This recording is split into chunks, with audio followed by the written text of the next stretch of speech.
There have been 4 attempts to bring the brutal vigilante Frank Castle, aka the Punisher, to the big screen. All in my opinion have been flawed in their own ways, but why?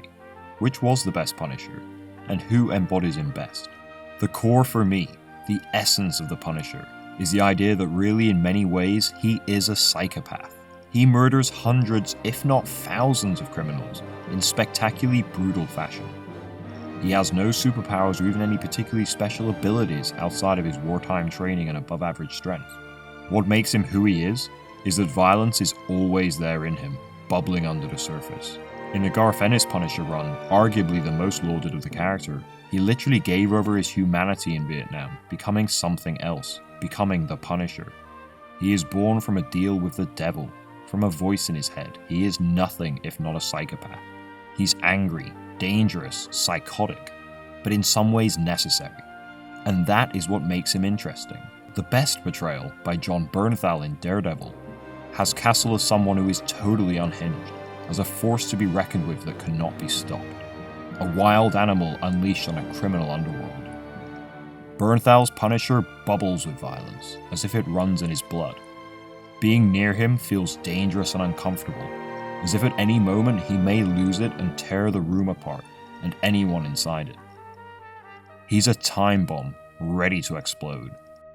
Many praise Thomas Jane's 2004 portrayal of Frank Castle, when for me, it's the worst of the lot both in terms of who the Punisher is and in general. It's all over the place tonally, with the humorous moments feeling shockingly out of place within a film where an entire family, sans a titular hero, are massacred. Through it all, the man we get as the Punisher is simply pretty mopey, with a bit of a love interest who prefers setting up people with fire hydrants to look like they've had affairs than kill them. And he tortures people with popsicles over blowtorches.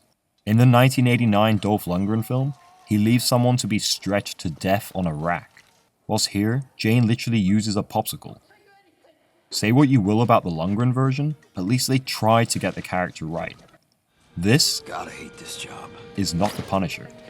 I'm all for adjusting a character for adaptation, but there are things that make the Punisher, or why even bother adapting it? Dolph's Punisher was brooding, but not necessarily explosive the way Bernthal's is, whilst Jane's is simply a bit pissed off.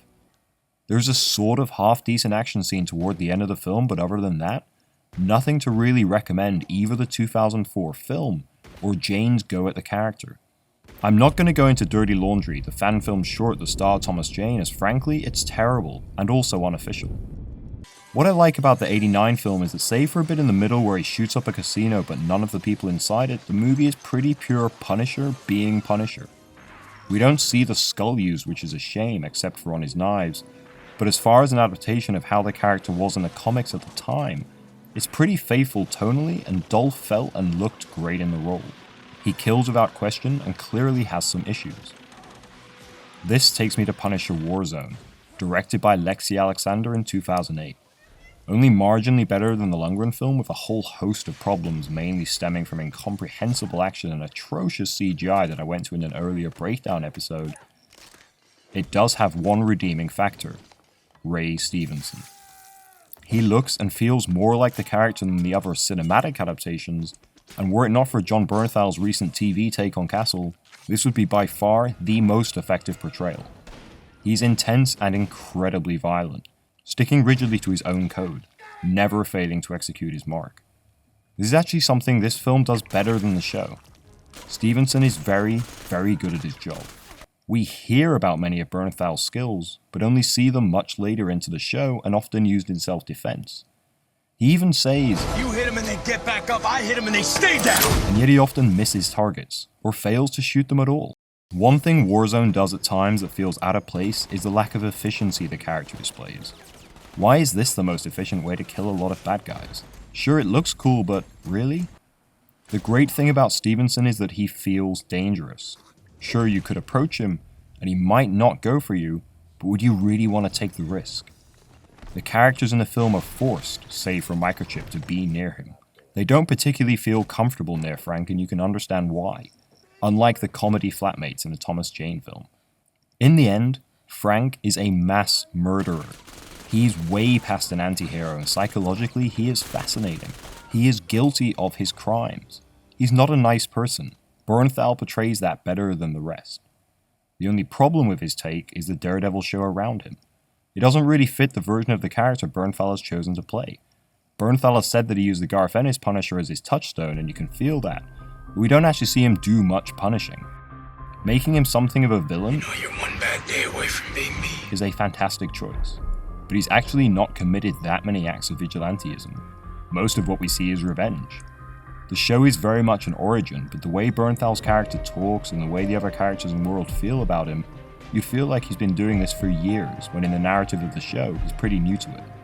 For a comic that feels like it should be pretty simple to adapt, nobody has quite been able to do the Punisher justice yet. Bernthal's version comes close, but he is neutered by playing second fiddle to a less interesting character, within a pretty flawed show.